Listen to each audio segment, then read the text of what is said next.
கோவை செய்திகள். நொய்யல் விவசாயிகள் பாதுகாப்பு சங்கத்தின் சார்பாக ஒருங்கிணைப்பாளர் திருஞானசம்பந்தன் தலைமையில் கோவை மாவட்ட ஆட்சியர் அவர்களிடம் மனு அளிக்கப்பட்டது. கோவை மே 27. சர்பாசி சட்டம் 31 ஜெயின்படி வங்கி விவசாய நிலங்களை ஏல நடவடிக்கைகள் விற்பனை செய்யவும் கூடாது என சட்டம்.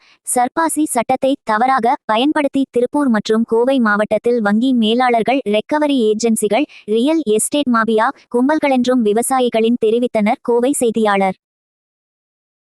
4ஆம் தேதிக்கு பிறகு கோவை திருப்பூர் மாவட்டத்திலே பல ஆயிரம் பேர் திரண்டு இதற்கு முடிவு கட்ட வேண்டிய போராட்டம் நடக்க உள்ளது என்பதை சொல்லி கோவை திருப்பூர் மாவட்ட ஆட்சியர் அவர்கள், மாவட்ட கண்காணிப்பாளர் அவர்கள், இரு மாவட்டத்தினுடைய துறை சார்ந்த அதிகாரிகள், வருவாய்த்துறை அதிகாரிகள், விவசாயத்துறையினுடைய அதிகாரிகள் எல்லாம் சேர்ந்து இதற்கு முடிவு கட்டப்படவில்லை என்றால் இன்னும் பல நூற்றுக்கணக்கான உயிர்கள் இழப்புக்கு நீங்கள் தான் காரணம் என்பதை மித்த பணிவோடு சொல்கின்றோம்.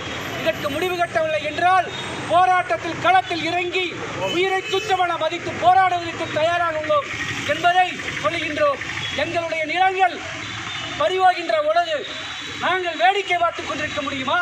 பணத்தை கட்டுகின்றோம், வங்கியிலே பேசுகின்றோம், காலகட்டத்தை காட்டுகின்றோம்.